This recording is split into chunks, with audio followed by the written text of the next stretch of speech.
பெண்களை பற்றி சர்ச்சைக்குரிய வகையில் பேசினார் அப்படிங்கிற குற்றச்சாட்டு எழுந்த நிலையில் திரு பொன்முடி துணை பொதுச் செயலாளர் பொறுப்பிலிருந்து நீக்கப்பட்டார். அந்த அறிவிப்பு சற்று நேரத்துக்கு முன்பாக வந்தது. அந்த பொறுப்பில் திமுகவுடைய மூத்த தலைவர்கள் ஒருவர் மாநிலங்களவை உறுப்பினர் திரு திருச்சி சிவா நியமிக்கப்பட்டிருக்கிறார் அப்படிங்கிற அறிவிப்பு வந்திருக்கிறது. இது பற்றிய மேலும் விவரங்களோடு ரமேஷ் ஓட்டியோ. திமுகவின் துணை பொதுச் செயலராக திருச்சி சிவா நியமிக்கப்பட்டிருக்காரு. திமுக தலைவர் மு க ஸ்டாலின் இதற்கான அதிகாரப்பூர்வ அறிவிப்பை வெளியிட்டிருக்காரு. திமுகவுல 5 துணை பொதுச் செயலர் பதவி அப்படிங்கிறது இருக்கு.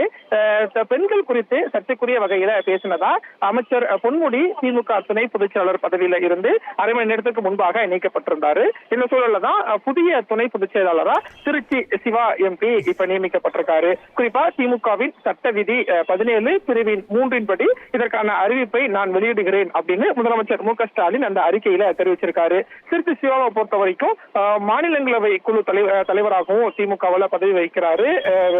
திமுகவின் முக்கியமான தலைவர் உருவாக்கக்கூடிய திருச்சி சிவா எம்பிக்கு இப்போது துணை பொதுச் செயலர் அப்படிங்கிற ஒரு முக்கியமான பதவியும் திமுகவில் கொடுக்கப்பட்டிருக்கு.